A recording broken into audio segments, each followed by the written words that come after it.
আজকের এই ভিডিওতে আমরা নবম শ্রেণীর দ্বিতীয় পর্যায়ক্রমিক মূল্যায়ন 2024 সালের বাংলা বিষয়ের একটি প্রশ্নপত্রের সম্পূর্ণ উত্তর সহ আলোচনা করব।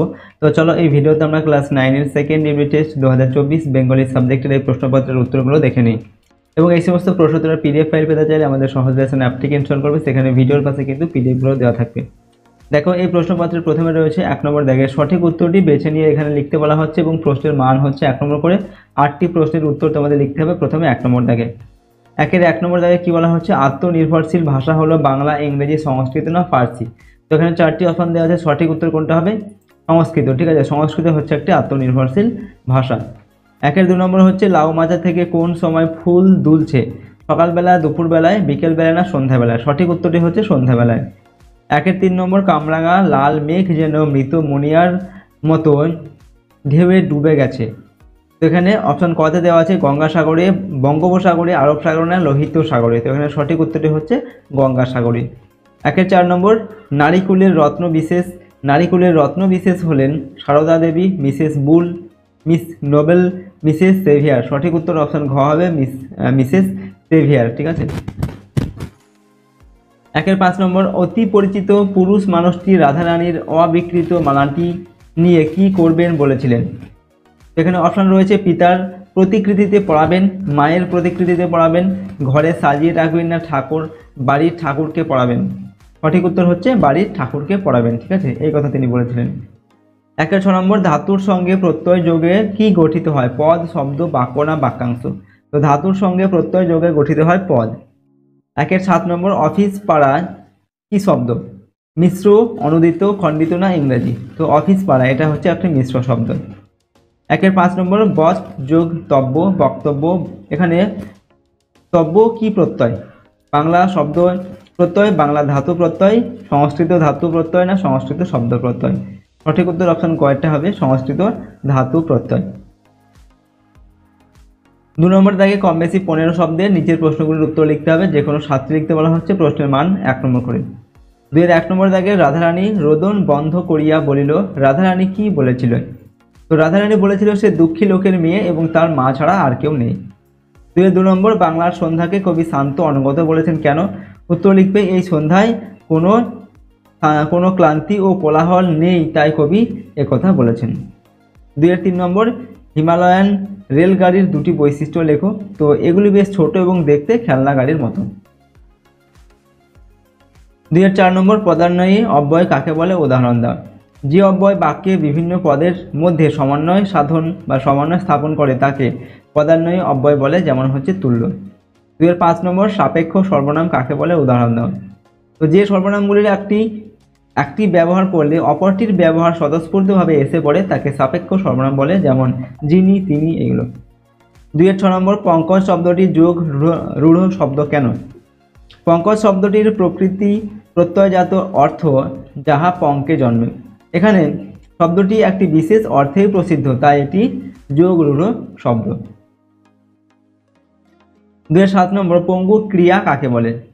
তো যে ধাতুর সকল কাল ও ভাবের প্রেক্ষিতে রূপ পাওয়া যায় না, সেই অসম্পূর্ণ ধাতুর পরে ধাতু বিভক্তি যোগে যে ক্রিয়াপদ সৃষ্টি হয় তাকে পঙ্গু ক্রিয়া বলে। 8 নম্বর উদাহরণ সহ মিশ্র বা সংকর শব্দের সংজ্ঞা লিখুন। সাধারণত বিভিন্ন ভাষার শব্দ সংযোগে অন্য শ্রেণীর প্রত্যয় বা শব্দের মিশ্রণে সৃষ্ট যে শব্দগুলি বাংলা শব্দ ভাণ্ডারে এসে ব্যবহৃত হচ্ছে তাদের মিশ্র বা সংকর শব্দ বলে, যেমন হচ্ছে হেড যোগ পণ্ডিত, হেড পণ্ডিত। 9 নম্বর ওস্তাদ চিঠি শব্দ দুটির উৎপত্তিগত শ্রেণী বিচার করুন। তো ওস্তাদ এই শব্দটি হচ্ছে ফরাসি শব্দ এবং চিঠি শব্দটি হচ্ছে একটি হিন্দি শব্দ। পরের প্রশ্ন দেখো, 3 নম্বর দাগে নিচে যে কোনো একটি প্রশ্নের কম বেশি 60 শব্দের মধ্যে উত্তর দাও। প্রশ্নের মান হচ্ছে 3 নম্বর। 3-1 প্রশ্ন, এরই মাঝে বাংলার প্রাণ পংক্তির তাৎপর্য বিশ্লেষণ করো। উত্তর লিখছি, উদ্ধৃত উক্তিটি বা উদ্ধৃত পংক্তিটি জীবনানন্দ দাশের আকাশে 7টি তারা কবিতা থেকে নেওয়া হয়েছে। বাংলাদেশ জীবনানন্দের কাছে শুধু এক ভূখণ্ড নয়, প্রাণময়ী মূর্তি। শব্দগন্ধ বর্ণ স্পর্শ দিয়ে কবিতাকে অনুভব করেন। আলোচ্য কবিতাটিতে তিনি বাংলার সন্ধ্যাকালীন প্রকৃতির এক অপূর্ব বর্ণনা দিয়েছেন। হিজল, কাঁঠাল, বট প্রভৃতি বৃক্ষ, ধান গাছ, কলমি শাক, মুথা ঘাস, পুকুর, মাছ, কিশোর কিশোরী অর্থাৎ মানুষ, এই সব নিয়ে বাংলার পরিপূর্ণ প্রকৃতি। এই প্রকৃতির মধ্যেই কবি বাংলার জীবন্ত সত্তাকে উপলব্ধি করেছেন। 2 নম্বর হচ্ছে হারায় না তার বাগান থেকে কুন্দ ফুলের হাসি। উদ্ধৃতাংশের মাধ্যমে কবি কোন জীবন সত্তাকে তুলে ধরেছেন? এখানে কবি নীরেন্দ্রনাথ চক্রবর্তী তার আবহমান কবিতায় গ্রাম বাংলার সরল নির্লিপ্ত জীবনধারা তুলে ধরেছেন। গ্রামটিতে সবাই সবসময় এমনভাবে বসবাস করে যা আদতে প্রকৃতিকে মূল্য দেয়। সেখানে দুঃখ যন্ত্রণা থাকা সত্ত্বেও প্রকৃতির সৌন্দর্য কোনোভাবেই প্রভাবিত হয় না। কবি বলেছেন হারায় না তার বাগান থেকে কুন্দ ফুলের হাসি, অর্থাৎ গ্রাম বাংলার জীবনের এই সহজ প্রবাহ এবং প্রকৃতির সৌন্দর্য অবিনশ্বর। 4 নম্বর দাগে নিচের যে কোনো একটি প্রশ্নের কম বেশি 60 শব্দের মধ্যে উত্তর লিখতে হবে। প্রশ্নের মান এখানেও 3 নম্বর। তার একের প্রশ্ন, রাধারানীর বিবাহ দিতে পাইল না। রাধারানীর বিবাহ দিতে না পারার কারণ আলোচনা করো। তো সম্পত্তির অধিকার নিয়ে এক জ্ঞাতির সঙ্গে মামলায় হেরে যাওয়ায় রাধারানীর বিধবা মার প্রায় 10 লক্ষ টাকার সম্পত্তি হাতছাড়া হয়। নগদ টাকা যেটুকু ছিল তা পাওনা, সুদ ইত্যাদিতে ব্যয় হয়ে যায়। গয়নাগাটি বিক্রি করে রাধারানীর মা প্রিভি কাউন্সিলে আপিল করায় তারা আর্থিকভাবে নিঃস্ব হয়ে যায়। এই দারিদ্র্যের কারণেই দৈহিক পরিশ্রম করে কোনো রকমে বেঁচে থাকা রাধারানীর মার পক্ষে রাধারানীর বিয়ে দেওয়া সম্ভব হয়নি। 2 নম্বর, মা এখন কি হবে? উক্তিটির বক্তাকে কখন সে কথাগুলি বলেছিল? এখানে উক্তিটির বক্তা হচ্ছে রাধারানীর গল্পাংশের রাধারানী, ঠিক আছে? রাধারানী এই কথাটা বলেছিল। কখন সে এই কথাগুলো বলেছিল না, মালার দাম হিসাবে পথিক রাধারানীকে 4 পয়সা দেওয়ার পরেও রাধারানীর সন্দেহ হয় পথিক পয়সার বদলে টাকা দিয়েছে। পথিক অস্বীকার করলেও রাধারানী বাড়িতে গিয়ে প্রদীপ জেলে সেটি দেখার কথা বলে এবং পথিককে ততক্ষণ অপেক্ষা করতে বলে। রাধারানী চকমকি ঠুকে আগুন জেলে দেখে তার অনুমান ঠিক, পথিক তাকে টাকাই দিয়েছে, কিন্তু বাইরে এসে দেখে যে পথিক চলে গিয়েছে। এই অবস্থাতে রাধারানী অসহায় হয়ে মায়ের কাছে জানতে চায় যে সেই পরিস্থিতিতে কী করা উচিত। 5 নম্বর থেকে নিচের যে কোনো একটি প্রশ্নের কম বেশি 150 শব্দের মধ্যে উত্তর লিখতে বলা হচ্ছে। প্রশ্নের মান 5 নম্বর। 5-এর একের প্রশ্ন, আকাশের সাতটি তারা কবিতায় নিসর্গ প্রকৃতির যে অপরূপ রূপ কবি ফুটিয়ে তুলেছেন তা নিজের ভাষায় লেখন। তো কবি জীবনানন্দ দাশের বঙ্গ প্রকৃতি প্রীতির শ্রেষ্ঠ পরিচয় হলো রূপময়ী বাংলার প্রকৃতি জগতের অপার সৌন্দর্য নিয়ে লেখা কাব্যগ্রন্থ রূপসী বাংলা, ঠিক আছে? এই রূপসী বাংলা কাব্যগ্রন্থ থেকেই এই আকাশের সাতটি তারা কবিতাটি নেওয়া হয়েছে, ঠিক আছে? তো আকাশের সাতটি তারা কবিতায় বাংলার বুকে নেমে আসা সন্ধ্যার দৃশ্য কবি কেবল দুচোখ ভরে দেখেননি, তার দৃষ্টিতে ঘনায়মান সন্ধ্যা যেন কেশবতী কন্যা। সে রূপসীর এলো চুল কেবল কবির চোখ ও মুখের উপর ভাসমান নয়, তার চুলের চুমা অবিরত ঝরে হিজলে কাঁঠালে জামে। সন্ধ্যার এই দৃশ্য বাংলা ছাড়া পৃথিবীর আর কোথাও দেখা যায় না বলে কবি মনে করেন। বঙ্গ প্রকৃতির আরও নিজস্ব অনুষঙ্গ হলো নরম ধান, কলমি লতা, হাঁস, স্বর, পুকুরের জল, চাঁদা সরপুটি মাছ, বটের লাল লাল ফল। কবি জীবনানন্দ তার গভীর ভালোবাসা ও মমত্ব দিয়ে বাংলার সমাগত সন্ধ্যার সৌন্দর্য বর্ণনার অবকাশে তার বঙ্গ প্রকৃতির পরিচয়কে সার্থক করে রেখেছেন। 5-এর 2 নম্বর, যা গিয়ে ওই উঠানেতুর দ্বারা কবি কাকে কেন সেখানে গিয়ে দাঁড়াতে বলেছেন? তো উদ্ধৃতাংশটি নীরেন্দ্রনাথ চক্রবর্তীর অন্ধকার বারান্দা কাব্যগ্রন্থের অন্তর্গত আবহমান কবিতা থেকে নেওয়া হয়েছে। আধুনিক নগর জীবনের ছুটোছুটিতে ক্লান্ত মানুষের প্রতি কবি এই পরামর্শ দিয়েছেন, ঠিক আছে? অর্থাৎ কবি কাকে এই কথা বলেছেন না, আধুনিক নগর জীবনের ছুটোছুটিতে ক্লান্ত মানুষকেই তিনি এই কথাটা বলেছেন বা এই পরামর্শ দিয়েছেন, ঠিক আছে? কেন সেখানে দাঁড়াতে বলেছেন? তিনি ভোগবাদী জীবনের টানে গ্রামের মানুষ ধীরে ধীরে শহরমুখী হয়েছে। শহরের জীবন তাদের হয়তো কিছু ভোগের উপকরণ দিতে পেরেছে, কিন্তু যা দিতে পারেনি তা হলো মনের শান্তি ও সৌন্দর্য। গ্রাম জীবনের চিরন্তন সৌন্দর্য আর শান্তি কবির মনে বারবার জাগিয়েছে গ্রামে ফেরার বাসনা। সেখানে ফিরতে পারলে মিলবে এক পরিপূর্ণ আনন্দময় জীবনের আশ্বাস।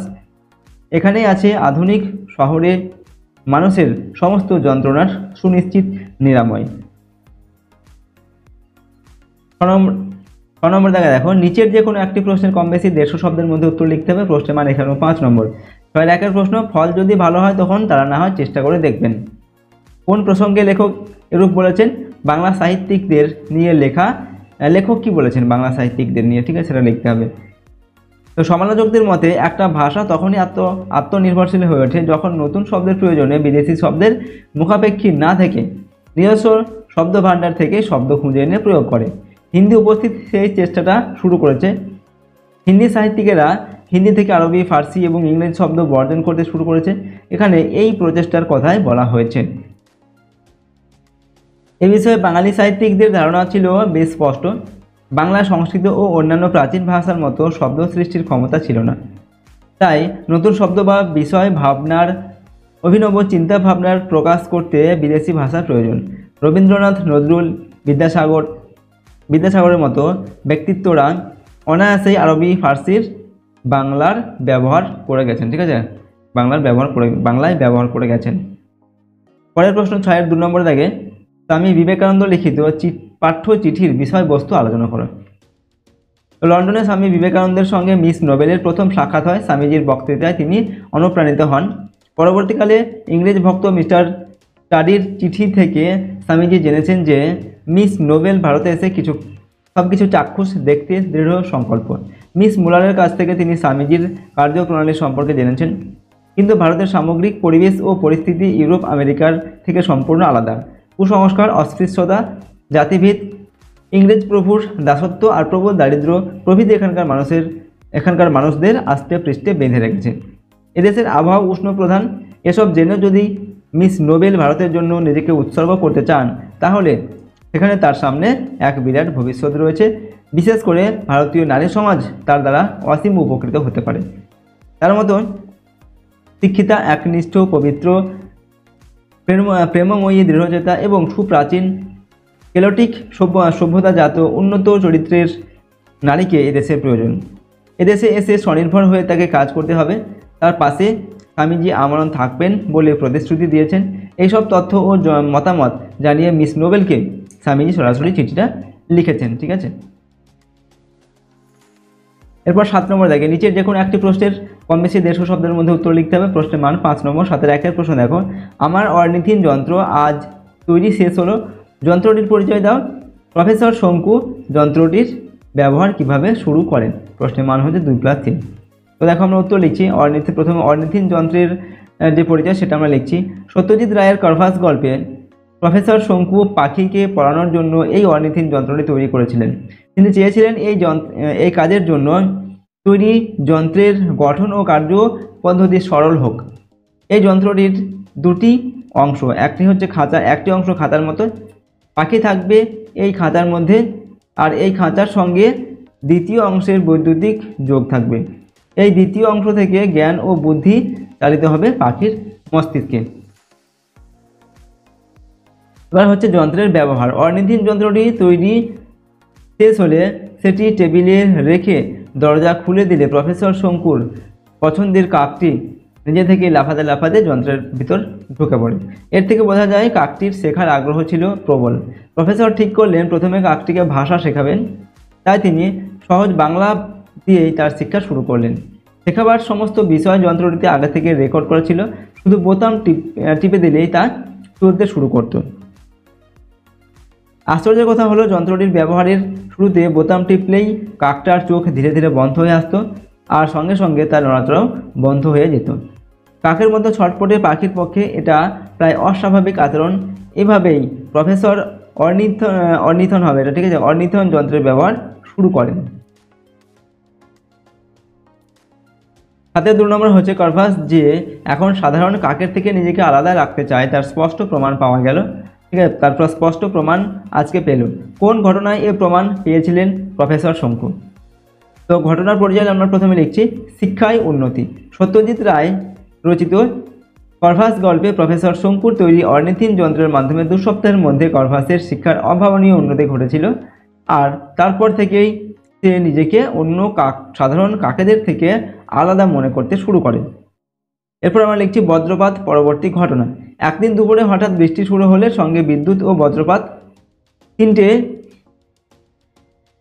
নাগাদ এক কান ফাটানো বাজ পড়ার শব্দ হলে প্রফেসর শঙ্কু জানালার কাছে গিয়ে দেখেন তার বাগানের বাইরের শিমুল গাছটা থেকে ধোঁয়া বেরোচ্ছে। বিকেলে বৃষ্টি থেমে গেলে বাইরে কাকেদের প্রচণ্ড কোলাহল শোনা যায়। সে অঞ্চলের সব কাক ওই মরা গাছটার কাছে এসে কোলাহল করতে শুরু করে। প্রফেসর শঙ্কু তার চাকর প্রহ্লাদকে ব্যাপারটা দেখতে পাঠালে সে ফিরে এসে জানায় যে ওই গাছটার নিচে একটা কাক মরে পড়ে আছে। তাই কাকেরা এত চেঁচাচ্ছে, বোঝা যায় ওই বাজ পড়ার ফলেই কাকটার মৃত্যু হয়েছে। করভাসের অনাগ্রহ প্রকাশ। কিন্তু আশ্চর্যের বিষয় হলো, যেখানে কাকেরা এসে জড়ো হয়েছে সেখানে করভাস প্রফেসরের ঘর থেকে বেরোনোর কোনো আগ্রহ দেখায়নি। সে এক মনে তখন পেন্সিল দিয়ে প্রাইম নাম্বারস অর্থাৎ মৌলিক সংখ্যা শিখছিল। এই ঘটনায় প্রফেসর শঙ্কু বুঝতে পারেন যে করভাস নিজেকে সাধারণ কাকেদের থেকে আলাদা করে রাখতে চায়। নেক্সট হচ্ছে 8 নম্বর থেকে নির্দেশ অনুযায়ী যে কোনো একটি প্রশ্নের উত্তর তোমাদের এখানে লিখতে হবে। প্রশ্নের মান 4 নম্বর। 8-এর 1-এর প্রশ্ন দেখো, পদ্যাংশটির শিরোনাম সহ সারাংশ লেখো। এখানে একটা পদ্য দেওয়া আছে, এটা সারাংশ লিখতে হবে। কি বলা হচ্ছে না, জল হারা মেঘখানি বর্ষার শেষে পড়ে আছে গগনের এক কোণ ঘেঁষে, বর্ষাপূর্ণ সরোবর তারই দশা দেখে সারাদিন ঝিকিমিকি হাসে থেকে থেকে, কহে ওটা লক্ষ্মী ছাড়া চাল চুলাহীন, নিজের নিঃশেষ করি হেথায় গেলেন। আমি দেখো চিরকাল থাকি জল ভরা, সরোবর সুগভীর নাই নড়াচড়া, কেহ মেঘ কহে ওহে বাপু করুণা গৌরব, তোমার পূর্ণতা সেজে আমারই গৌরব। তো এটার একটা সারাংশ লিখতে হবে, অথবা এর সঙ্গে তোমাদের 8-এর 2 নম্বর হচ্ছে উপযুক্ত শিরোনাম সহ গল্প রচনা করতে বলা হচ্ছে। যে কোনো একটি হয় সারাংশ, নয় গল্প রচনা অথবা ভাবার্থ দিতে পারে, ঠিক আছে, তোমাদের পরীক্ষায়। তো এখানে দেখো কি বলা হচ্ছে, এক কৃষক তার 3 ছেলে সর্বদা কলহে মানে ঝগড়ায় ব্যস্ত থাকতো আর কি। কৃষকের মনে অশান্তি, সম্পদের প্রকৃত উত্তরাধিকারী কে তার পরীক্ষা, প্রত্যেককে সমান পরিমাণ টাকা দেওয়া, বড় ও মেজ ছেলে ব্যর্থ, ছোট ছেলে ঘরে আলো জ্বালিয়ে জয়ী হলো। ঠিক আছে, তো এই যে পয়েন্টসগুলো দেওয়া আছে, এই পয়েন্টগুলো থেকে একটি গল্প লিখতে হবে, ঠিক আছে, অথবা আগেরটা তোমাদের সারাংশ লিখতে হবে। ঠিক আছে, তো দেখো আজকের এই ভিডিওতে আমরা ক্লাস 9-এর সেকেন্ড ইউনিট টেস্টের বাংলা বিষয়ে তোমাদের একটি প্রশ্নপত্রের মডেল কোশ্চেন পেপারের একটি সম্পূর্ণ উত্তর কিন্তু আলোচনা করলাম। সমস্ত প্রশ্নোত্তরগুলো কিন্তু খুবই গুরুত্বপূর্ণ প্রশ্নোত্তর, সুতরাং প্রশ্নোত্তরগুলো অবশ্যই তোমরা ভালোভাবে প্র্যাকটিস করে যাবে তোমাদের সেকেন্ড ইউনিট টেস্টের পরীক্ষার জন্য। আর যদি আমাদের চ্যানেলে তোমরা নতুন হয়ে থাকে, চ্যানেলটিকে সাবস্ক্রাইব করে রাখবে, পাশের বেল আইকনে প্রেস করে অল অপশানটিকে সিলেক্ট করবে, ভিডিওটিতে অবশ্যই একটি লাইক করবে, ভিডিওটি বন্ধু বান্ধবীর সঙ্গে শেয়ার করবে এবং কমেন্ট বক্সে নিজেদের মতামত অবশ্যই লিখে জানাবে। আর এই সমস্ত প্রশ্নোত্তরের পিডিএফ ফাইল আমাদের সহজ লেসন অ্যাপের মধ্যে দেওয়া থাকবে, অ্যাপের লিঙ্ক ডেসক্রিপশন বক্সে দেওয়া আছে। ঠিক আছে, অ্যাপের মধ্যে তোমরা ভিডিওর পাশে কিন্তু পিডিএফগুলো পেয়ে যাবে। তো আজকের এই ভিডিওটিকে আমরা এখানে শেষ করছি। সম্পূর্ণ ভিডিওটি দেখার জন্য অসংখ্য ধন্যবাদ।